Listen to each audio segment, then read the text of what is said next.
Well, hey everybody. Okay, today I'm going to show you how to make a dress. This is primarily a dress for a child, an infant, or a doll, depending upon which pattern size you purchase. And the patterns are available for sale on my Etsy store. In a previous video, in another video, I'll show you how to cut out your pattern. But we've already cut out the pattern, and we're going to go ahead and pin it to our fabric. I'm going to cut through 2 layers of fabric because I want to line the inside of the top part. This is the bodice, the top part of the fabric. So I'm going to cut out 2 layers and then I'll show you how to stitch them together. But now with this pattern, and this is a child's bodice for the simple dress, and you don't need to cut it on the fold or anything. So I'm just going to go ahead and pin this down. Pin this down to my fabric. Get that there. Kind of line it up straight as you can. And you will see this is a very, very easy dress pattern to make. Now, realistically, the question has come up. Why spend all this time and effort and energy making a very simple, basic dress, we'll say for a child, that you could buy a lot cheaper in the store? I promise you, I have gone shopping and these children's clothes are so very cheap in the stores. It's not even funny. I shouldn't say cheap. I'll say inexpensive. Because some of the fabrics are very good and very nice. Oh, and just to point out, this particular, why is that not going? This particular child's dress pattern, it's going to have buttons in the back. So as you can see, this is a little bit longer. So this piece will overlap to allow you to put buttons, or in this case, we're probably going to put snaps on the back of the dress. Or you could do a hook and eye, or a ribbon. You could do it any way you want. Now, this dress pattern is very versatile. And I shouldn't just say dress, limited to dress, because you could use it as, you could create just a simple top out of it. But anyway, I've got it pinned down. So I'm going to go ahead and cut. I like to go ahead and trim it down a little bit if I'm cutting off of a large piece. And I try to kind of get as close as I can to these edges so that if I use some more of this fabric later, I'll have some bigger pieces to choose from. Okay, so I'm just going to cut it out there. And you can cut in any order that you prefer. This just happens to be the way that I'm cutting it out. Now, if you're cutting it out on the grain, or you've got using chevron fabric or something that needs to match up, just be careful, be mindful. But this is just a basic pink broadcloth, a plain fabric, just to show you how it's done. And just going to keep cutting these out.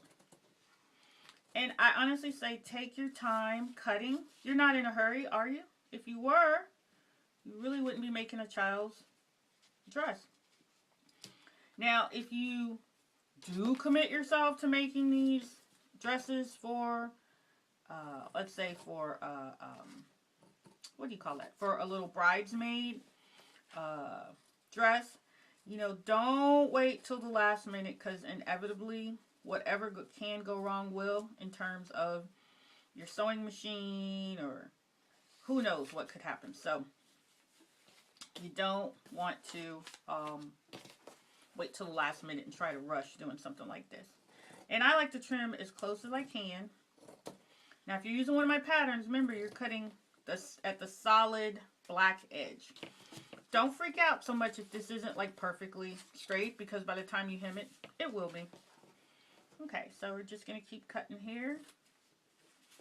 And I hate corners, but this is for the armhole, so you got to take your time. You got to be careful. And just cut that.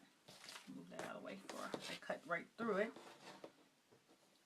And this particular pattern, at least for me, takes maybe an hour or so to make.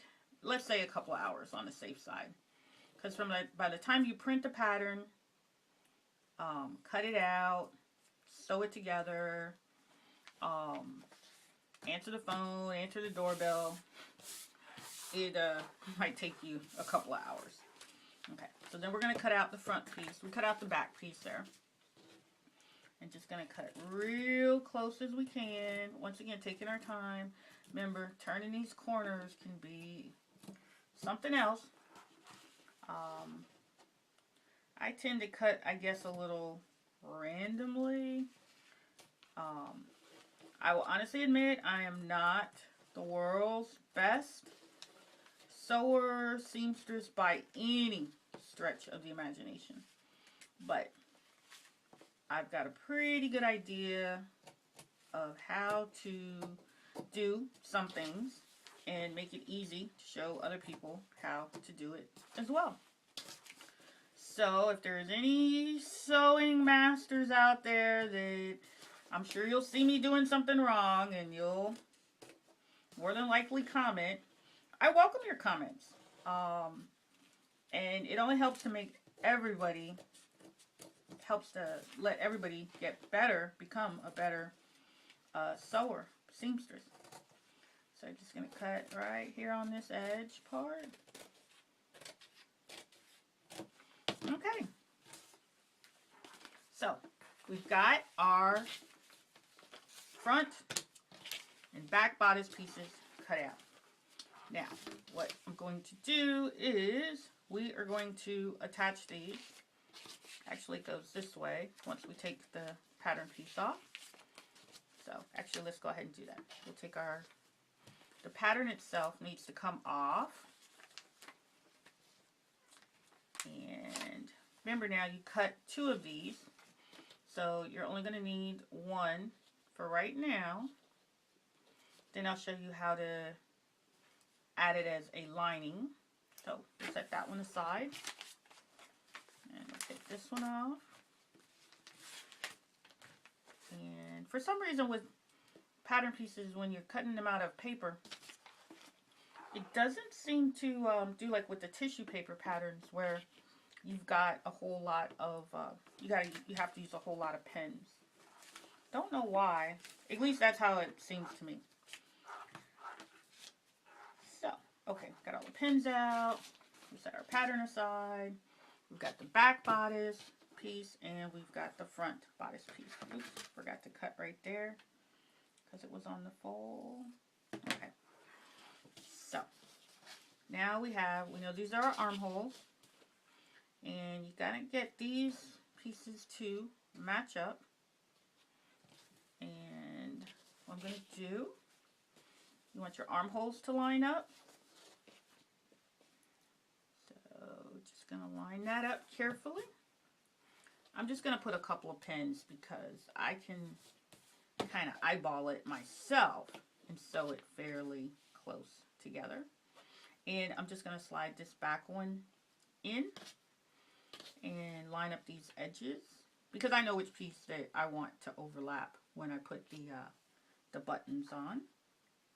I'm just going to line that up ever so carefully.